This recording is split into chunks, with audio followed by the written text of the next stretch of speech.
Welcome back to interesting video editing करना तो सीख लिया, पर क्लाइंट से कितना पैसे मांगो? 500, 5000, 50,000 क्या चार्ज करना चाहिए? ये सब बड़ी कंफ्यूजन होती है हर एक वीडियो एडिटर के माइंड में। मैं भी इसी कंफ्यूजन से गुजरा हूँ कि स्टार्टिंग में क्या चार्ज किया जाए, 200, 300, 400 क्या चार्ज होता है इंडस्ट्री लेवल पे और कितना चार्ज करना चाहिए as a beginner. So in this video, I will guide you step by step how to price editing service। अगर आप वीडियो एडिटर बनना चाहते हो या वीडियो एडिटिंग सीखना चाहते हो तो इस चैनल को जरूर सब्सक्राइब करो। और मेरा एक वेबसाइट है द कॉपी अनएडिटेड के नाम से, उसका मैं डिस्क्रिप्शन में लिंक डाल दिया हूँ। अगर आप वीडियो एडिटिंग कोर्स मेरे से सीखना चाहते हो, बेसिकली वो वीडियो एडिटिंग कोर्स ही नहीं है, वो एक आपका कैरियर का स्टार्टअप है। आप सपोज आप वीडियो एडिटिंग कोर्स सीखोगे तो मान के चलो एग्जाम्पल कि बहुत सारे वीडियो यूट्यूब पे पड़ा हुआ है और हमसे बहुत अच्छा पड़ा हुआ होगा 110%, बट मैं यहाँ पे गाइड करूंगा कैसे आपको एक अपना अच्छा कैरियर स्टार्टअप करना चाहिए। मैं एक अच्छे लेवल पे हूँ और मैं चाहता हूँ कि आपको भी एक अच्छे लेवल पे लेके जाऊँ। और स्टार्टिंग में एक बिगिनर को क्या क्या मिस्टेक होता है, एक अच्छा खासा लंबा टाइम आपका काफ़ी बर्बाद हो जाता है। तो 499 बहुत ज़्यादा प्राइस नहीं, स्टार्टिंग कर रहा हूँ तो बहुत कम प्राइस में रख रहा हूँ, लेकिन वो प्राइस अप होने वाला है। तो अगर बिना देर के हुए आप इसको जा करके 499 में मेरे कोर्स को ज्वाइन करो और उसमें आपको एसेट्स एंड बहुत सारी चीज़ें मिलेगी। सबसे इंपॉर्टेंट कैसे क्लाइंट खोजना है, किस तरीके से पिच करना है, कैसे आपको ईमेल करना है, एवरीथिंग मैं आपको उसमें सिखाता हूँ। और यूट्यूब पे सब्सक्राइब करना, क्योंकि यूट्यूब पे इस तरह का वीडियो लाता रहता हूँ। तो और यार बिना देर के इस वीडियो को स्टार्ट करते हैं। तो बात करते हैं दोस्तों पार्ट 1। सबसे पहले ये समझो क्लाइंट को क्या चाहिए, क्लाइंट का प्रॉब्लम समझो। जिस दिन आप प्रॉब्लम समझ गए, आप बहुत स्पीड में पिच कर पाओगे क्लाइंट को। तो ये बात आपको समझना पड़ेगा। अगर सामने वाला क्रिएटर छोटा है तो उसका बजट भी छोटा ही होगा। अगर वो एजेंसी या कोई ब्रांड है तो याद रखना ब्रांड अच्छे खासे पे करते हैं और एजेंसी भी पे करते हैं, लेकिन मैटर करता है आप किस एजेंसी में हो। कुछ ऐसे एजेंसी भी होते हैं 100-200 में एडिटिंग करने के लिए खोजवाते हैं, कुछ ऐसे एजेंसी होते हैं अच्छा खासा पे करके एडिटिंग करवाते हैं। तो मैटर करता है कि आप किस एजेंसी से कॉन्टैक्ट कर रहे हो। और सामने वाला याद रखना बहुत ही कम प्राइस में काम नहीं करना है। तो आपको यहाँ पे समझना पड़ेगा क्लाइंट टाइप। तो यहाँ पे बात करते हैं माइक्रो लेवल पे। अगर कोई माइक्रो क्रिएटर है जो बहुत ज़्यादा नहीं स्टार्टिंग किया हुआ है और 10,000 15,000 सब्सक्राइबर है या फॉलोअर्स है, तो उस जगह पे वो पे करेगा 300 to 800 रुपीज़ पर रील का। अगर वीडियो के बारे में बात करें तो वीडियो में वो स्टार्टिंग में 1,000 से 3,000 रुपये तक वो पे कर सकता है, क्योंकि ये मेरा एक्सपीरियंस है। अगर ब्रांड या एजेंसी मिलती है तो याद रखना 5,000 से नीचे मत जाना, मैक्सिमम आप 15,000 तक जा सकते हो, वो अच्छा खासा पे करेंगे। तो पहले ये समझो आपके क्लाइंट की कैटेगरी क्या है। पार्ट 2 प्राइस से डिसाइड करें। पहले तो ये देखो कि आप अपने टाइम की वैल्यू क्या रखते हो। सपोज आपकी इन्वेस्टमेंट क्या है। आप अगर 1 आवर दे रहे हो तो आप 1 आवर में कितना पैसा लेने की सोच रहे हो। पहले ये भी ध्यान रखना, सिर्फ पैसा लेने के लिए मत सोचना, आपकी एडिटिंग लेवल होनी चाहिए। अगर आप बिगिनर हो तो याद रखना मिनिमम 200 रुपीज़ पर आवर काम कर सकते हो। उसके बाद धीरे धीरे अपने आप को बिल्ड करते जाना। लाइक अगर 1 रील पे आप 2 आवर 3 आवर टाइम दे रहे हो तो मिनिमम 800, 900 या 600 इस तरीके से चार्ज करते जाना। अगर आपका एडिटिंग लेवल अप होता रहता है तो आप 1,000 रुपया पर रील भी कर सकते हो। अगर आपको transition, motion graphic and after effect पे काम कर लेते हो और एक अच्छा खासा एडिटिंग करते हो तो याद रखना 1,000 से मिनिमम चार्ज मत करना।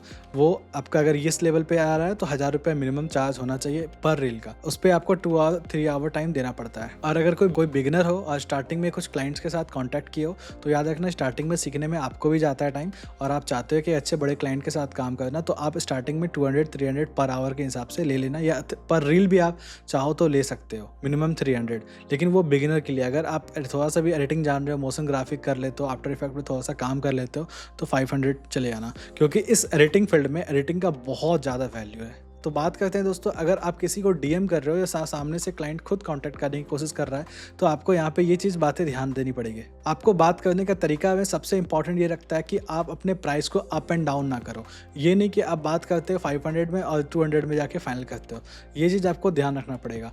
और क्लाइंट से आपको डायरेक्ट डिस्कस करना है कि आपका बजट क्या है। सामने वाले से पूछो, सामने वाले को जानो कि उसके बजट क्या है, उसके अकॉर्डिंग अपने आप को डिसाइड करो। ऐसा नहीं कोई बड़ा क्लाइंट है 100 के और आप जाके कॉन्टैक्ट किए, बात कर लिए और 100 या 200 रुपीज़ पर रील स्टार्ट कर दिए। आपको यहाँ समझना पड़ेगा कि सामने वाले का बजट क्या है। कोई भी क्रिएटर हो सकता है स्टार्टिंग में ऐसे क्लाइंट हो जो कि आपका सब्सक्राइबर नहीं दिखे हो या आप उससे नहीं जानते हो उसके बैकग्राउंड, और आप कोई बड़े क्लाइंट को पिच करते हो और अच्छे खासे 200-300 पे एडिटिंग कर दे रहे हो। तो ये चीज़ आपको ध्यान रखना पड़ेगा।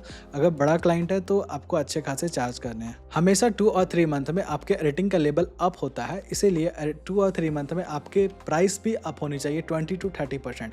ये चीज़ का ध्यान रखना, ऐसा नहीं कि सेम प्राइस पे आप 2 साल 3 साल काम कर रहे हैं, क्योंकि मैंने काम किया है, लेकिन कुछ क्रिएटर के साथ, सारे क्रिएटर के साथ नहीं। मैं स्टार्ट किया था 60-80 रुपये से, जान लो बहुत कम है, लेकिन एक समय ऐसा आया मैं आराम से 1000 रुपये चार्ज करता हूँ पर रील का। और हमेशा याद रखना, जैसे ही आप प्राइस अप करोगे, कुछ ऐसे क्लाइंट होंगे जो हमेशा चले जाएंगे। तो जब भी आप 2 और 3 मंथ में अपने प्राइस को अप करोगे तो क्लाइंट याद रखना, हमेशा कुछ न कुछ क्लाइंट आपके जाएंगे और कुछ न कुछ ऐसे क्लाइंट होंगे जो न्यू आएंगे।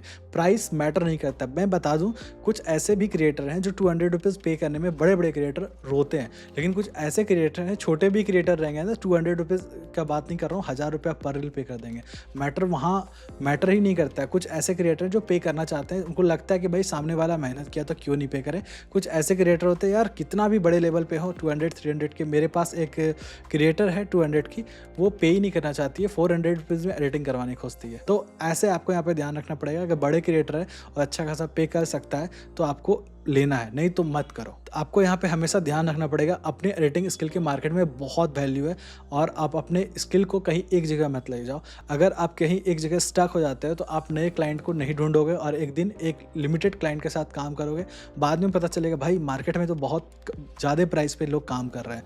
और मार्केट में एक चीज़ मैं बता दूँ, बोलना नहीं चाहिए बट यहाँ पे कैपकट वाले गुस्सा जाएंगे, लेकिन अभी के समय में ऐसा है, जो क्लास 8-9 का बच्चा है वो कैपकट पे एडिटिंग करता है, चाहे वो मोबाइल पे या इंटेल कोर i3 सबके प्रोसेसर में, जो एडोबी का प्रीमियर प्रो, आफ्टर इफेक्ट नहीं चलता है, और कैपकट में एडिटिंग करके अच्छे खासे लेवल का वो दे देता है और कम प्राइस में ही स्टार्ट कर दे रहा है। तो आपको यहाँ पे ध्यान रखना पड़ेगा, आप अगर प्रीमियर प्रो, आफ्टर इफेक्ट पे कर रहे हो तो आपको चार्ज करना है क्लाइंट से, क्योंकि वो एक प्रोफेशनल लेवल की एडिटिंग होगी। कभी भी अंडर प्राइस में आपको काम नहीं करना है। अगर ये वीडियो आपको हेल्पफुल लगा तो मेरे वीडियो को लाइक करके चैनल को सब्सक्राइब कर सकते हो, और मेरे एडिटिंग कोर्स को जरूर ज्वाइन करना, क्योंकि 499 में ये प्राइस अप होने वाला है और ये प्राइस पे नहीं दूंगा दोबारा।